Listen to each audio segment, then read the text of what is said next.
Nós vamos conversar, esse é o nosso assunto, com o doutor em Medicina Diego da Rosa Milterstein, que é professor da UBRA, professor do curso de Medicina da UBRA, que está na linha do nosso Conexão 99. Doutor Diego, seja muito bem-vindo ao nosso programa.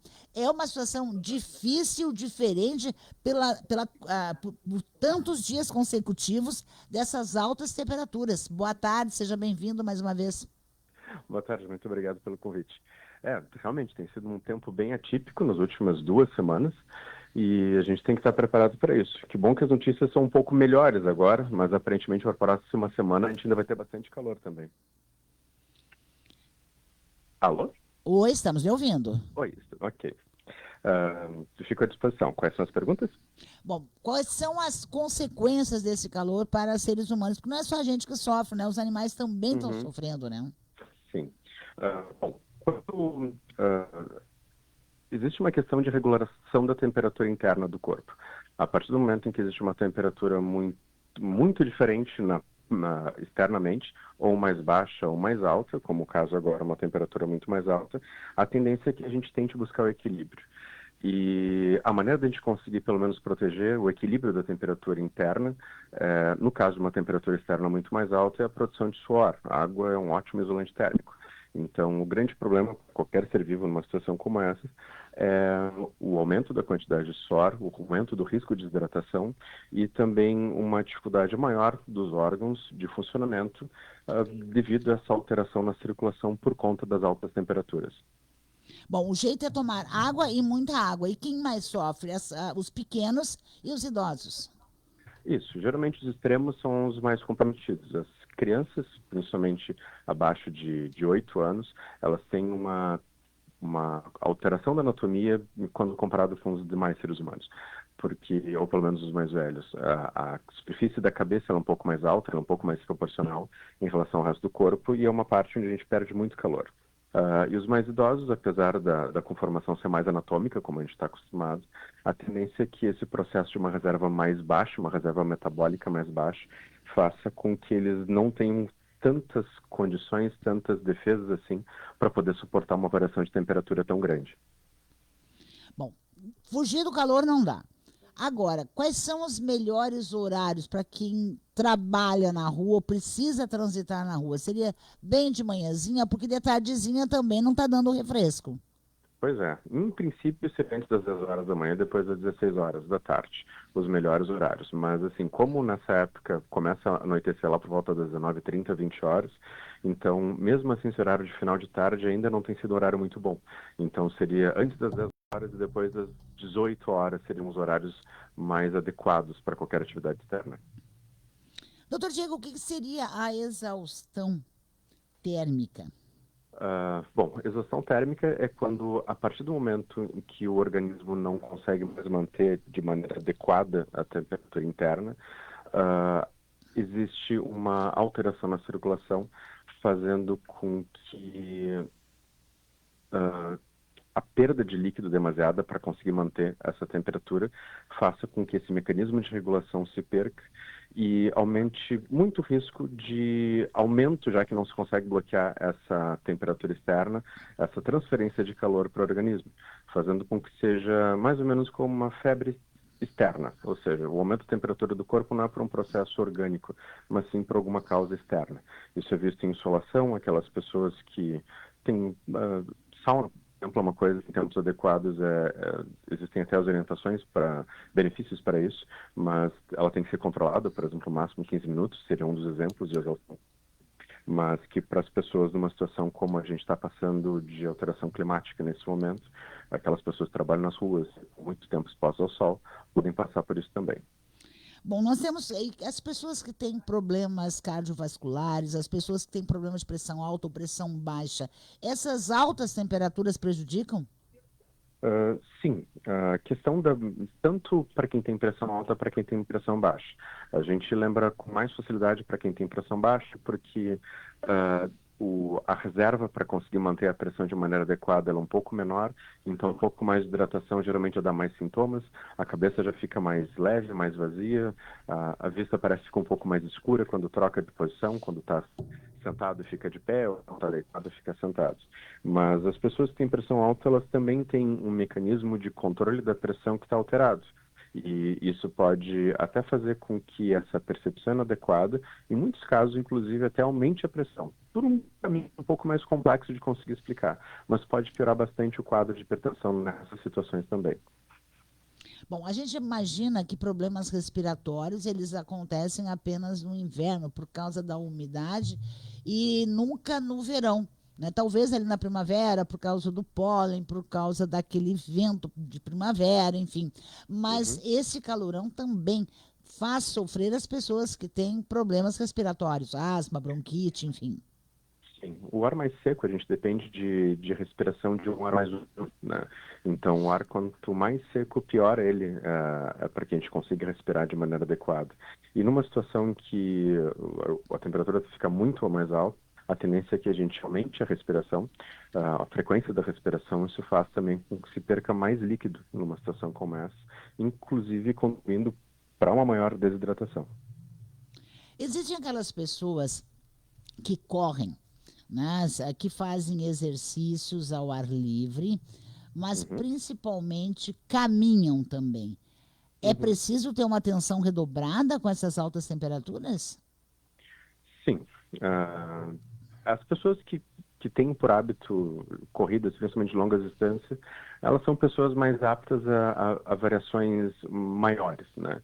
Então, essas pessoas, elas já sabem, até pelo próprio treinamento, de que precisam manter um nível de hidratação adequado. Elas passam por um estresse fisiológico ao natural, por conta da atividade física que elas escolheram desempenhar para o resto da vida. E elas, ao natural, elas já sabem que precisam tomar mais cuidado nessas situações. Caminhar é uma coisa que a gente orienta para qualquer pessoa que possa caminhar. Então, geralmente não são atletas, são pessoas, né, como a maioria absoluta das pessoas. Então, para essas pessoas, as caminhadas, já que elas não estão tão acostumadas assim a esse tipo de cuidado, a cuidar mais da parte da hidratação, essas pessoas precisam de uma orientação um pouquinho melhor, um pouquinho mais de cuidado, porque uma caminhada mais prolongada, a gente recomenda pelo menos 30 a 40 minutos de caminhada, pelo menos 3 vezes por semana. Numa situação em que a temperatura está muito alta, ela pode apagar um pouco do benefício da caminhada se ela for feita de maneira segura. Bom, então, na verdade, é preciso cuidar não só o relógio do tempo, mas também o próprio relógio biológico. O relógio do tempo, o relógio biológico, a maneira como a gente vai ajudar a pele a proteger da insolação, da perda de líquido, escolher direitinho a comida. Numa situação como essa, a gente tem mais a alimentação a partir de alimentos mais densos, como não que alguém deva deixar de comer proteína, carne ou alguma outra coisa assim, mas comer mais verduras, e principalmente frutas que têm uma proporção maior de água em relação ao resto do alimento. Isso é uma orientação bem adequada. Bom, então é preciso ter esse cuidado manhã, tarde e noite. E um cuidado redobrado com crianças e idosos. Sim. Uhum. Principalmente os idosos, né? Crianças a gente sabe que tem uma reserva metabólica melhor, mas os idosos a gente tem que ter um pouquinho mais de cuidado por tudo que, principalmente aqueles idosos com outras doenças, né? Então, tem pessoas que conseguem chegar pela sexta, sétima década de vida totalmente saudáveis, mas a gente sabe que proporcionalmente a maior parte delas tem algum outro problema de saúde e isso pode ser agravado durante o período de maior temperatura. Em que momento e quais seriam os sintomas, doutor Diego, de procurar ajuda médica? Bom, os sinais inequívocos de desidratação, uma mais simples que a gente consegue perceber mais rapidamente, qualquer urina um pouco mais escura significa que existe uma falta de hidratação. Isso geralmente é um dos primeiros sinais. Mas a partir do momento em que os sinais de falta de líquido, hipovolemia, eles começam a ficar mais pronunciados. Geralmente começa com a frequência cardíaca aumentando em repouso. O normal da maior parte das pessoas é ter uma frequência cardíaca abaixo de 90 batimentos por minuto. Se estiver acima disso, em repouso, isso é um sinal de hidratação importante. Se eventualmente essas pessoas começam a apresentar hipotensão postural, que tem pelo menos duas maneiras de a gente conseguir fazer a avaliação dessa queda de pressão. Uma delas é quando se troca de posição, ou seja, quem está deitado e fica sentado, ou quem está sentado e fica de pé, percebe que o coração bate mais rápido, ou que a visão fica mais escura ou mais turva, ou a cabeça parece que fica mais leve. Isso é uma indicação de que o corpo, pelo líquido que está circulando pelas veias, não está conseguindo manter a pressão de maneira adequada. E até que se prove o contrário, numa situação como essa, deve ser por conta de desidratação. Então, essas alterações na frequência cardíaca e alteração na coloração da urina são indicadores diretos de que é necessário ter um cuidado maior com a hidratação. E nesses casos em específico, caso exista alguma dúvida, é importante procurar atendimento médico. Pois é, porque muita gente tem dificuldade, por exemplo, o certo é manter um ambiente climatizado e coisa e tal, mas nem todo mundo tem acesso a um aparelho de ar-condicionado, aí usa ventilador, o ventilador às vezes tem vento quente, levanta poeira, né? Tudo isso é um agravante. Como fazer para dormir bem nos dias que nem os desses dias que ando fazendo? Noites, para ser mais específica. Bom, o bom não pode ser inimigo do ótimo, né? Então, o ideal é que a temperatura do ambiente fosse climatizada, mas na ausência de algum dispositivo como ar-condicionado ou ar central, alguma outra coisa que vale, o velho ventilador vale a pena, desde que ele não seja tão velho que ele seja limpo. Em noites que mesmo mais quentes, mas que elas têm algum tipo de vento, tentar deixar a climatização externa, tentar auxiliar um pouco isso, mas em situações muito, muito quentes a gente não pode abrir mão de ar-condicionado, não pode abrir mão do ventilador, principalmente quando não se tem ar-condicionado. Tá certo, então, olha, difícil, mas temos aí uma possibilidade de que essas altas temperaturas em um refresco, né? Vamos torcer para que isso aconteça, né, doutor Diego? Sim, estamos torcendo para isso. Tá certo, então. Um grande abraço, muito obrigada. Nós conversamos com o professor da Medicina da UBRA, doutor em Medicina também, Diego da Rosa Miltersteiner. É assim mesmo que se pronuncia seu sobrenome, porque eu fico muito vexada quando eu erro o nome de alguém. Isso. Não, é assim mesmo. Muito bem. Muito Tá obrigado. certo, então. Não, o senhor está rindo, mas é verdade, viu? Eu perguntei para o Muito Celso, obrigado assessor de imprensa pela aqui, pronúncia e e pelo ontem eu convite. perguntei para ele, Fico à é assim que se disposição.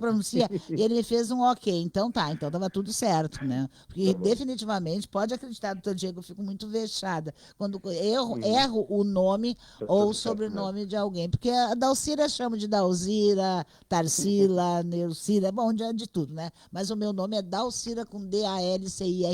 Grande abraço, um bom final de semana para todos nós. Um grande abraço, igualmente. Tudo de bom. Boa noite.